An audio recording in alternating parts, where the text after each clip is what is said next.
Bismillah, alhamdulillah, wassalatu wassalamu ala ashrafi khalqillah, Muhammad ibn Abdillah, sallallahu alayhi wa alihi wa sahbihi, wa sallama tasliman kathira, amma ba'd. Le Coran ne le laisse pas par terre comme ça. Prends-le sur ton genou jusqu'à la fin, après tu te lèveras pour le ranger, inshallah. Falënderimi I takon Allahut, atij tek I cili është përfundimi I çdo gjëje. Atij që mban në dorën e tij qelësat e qieve dhe të tokës. Atij që udhëzon këtë dojnë në një rrugë të drejtë. E lavdrojmë atë, kërkojmë ndihmën, udhëzimin dhe faljen e tij. Kërkojmë mbrojtje tek Allah nga të këqijat e vetës sonë dhe nga pasojat e veprave tona. Atë që Allah udhëzon, askush nuk mund ta humbas, dhe atë që ai e le të humbur, askush nuk mund ta udhëzoj. Dëshmoj se nuk ka të adhuruar tjetër me të drejtë përveç Allah, një dhe I pashoq. Kjo dëshmi do ta shpëtoj atë që e shqipton me sinqeritet dhe bindje të plot ditën kur as pasuria e as fëmijët nuk do të bëjnë dobi, përveç atij që I vjen Allahut me një zemër të pastërt. Dhe dëshmoj po ashtu që Muhamedi sallallahu alaihi wasallam është robi dhe I dërguari I tij. Qofshin paqja dhe bekimet e Allahut mbi të, mbi familjen e tij fisnike dhe mbi të gjithë shokët e tij deri në ditën e fundit. O robër të Allahut, dijeni se dera më e madhe me të cilën hapen zemrat dhe synimi më fisnik drejt të cilit drejtohen shpirtrat është realizimi I tauhidit, njësimit të Allahut me bindje, fjalë dhe vepra, duke medituar mbi ajetet e Allahut që tregojnë se ai I lartësuari është qëllimi I fundit tek I cili kthehet çdo gjë dhe destinacioni përfundimtar I të gjitha krijesave. Dhe ndërshkrimet më të larta që e kanë shpjeguar këtë të vërtetë është ajo që ka shkruar Imam Ibn al-Qayyim rahimahullah në një fjalë shumë të çmuar rreth fjalës së Allahut, wa anna ila rabbika al-muntaha, dhe dije se drejt Zotit tënd është përfundimi I çdo gjëje. Thot Allah e mëshiroft. Kjo është një ajet gjithëpërfshirës që mbart një thesar të madh nga thesaret e tauhidit, njësimit të Allahut, monoteizmit të pastërt.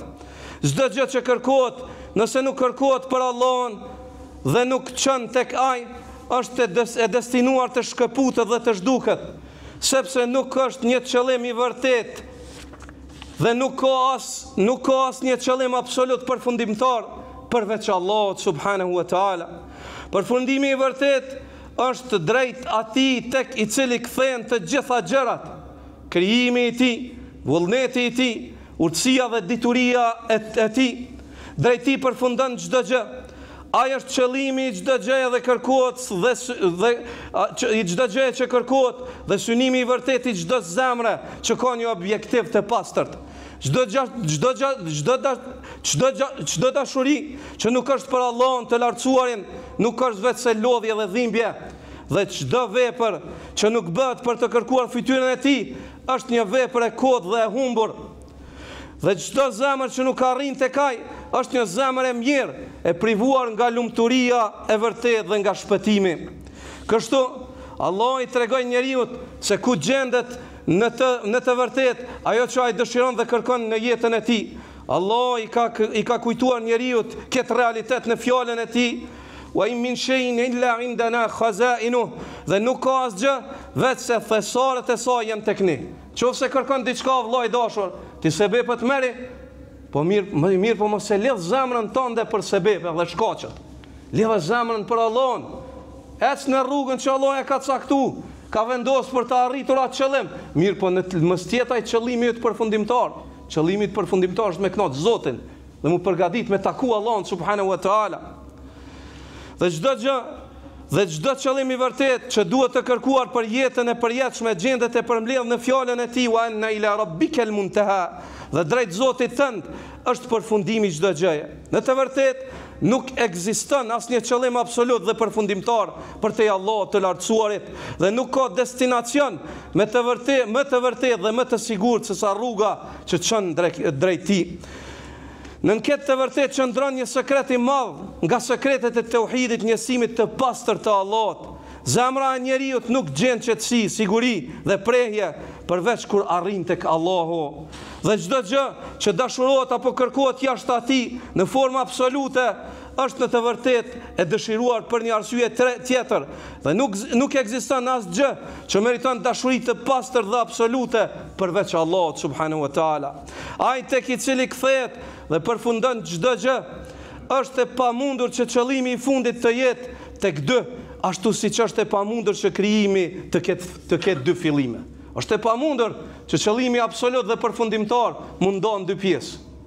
Nuk lejohet ortaksia në qëllimin përfundimtar, ashtu siç është e pamundur dhe neve e dim që fillimi i krijimit nuk i ka dy zanafilla dhe dy burime. Zoti është një. Zoti është një. Ai është krijues i vetëm. Dhe ato duhet me pas për qëllim se tek ai është kthimi.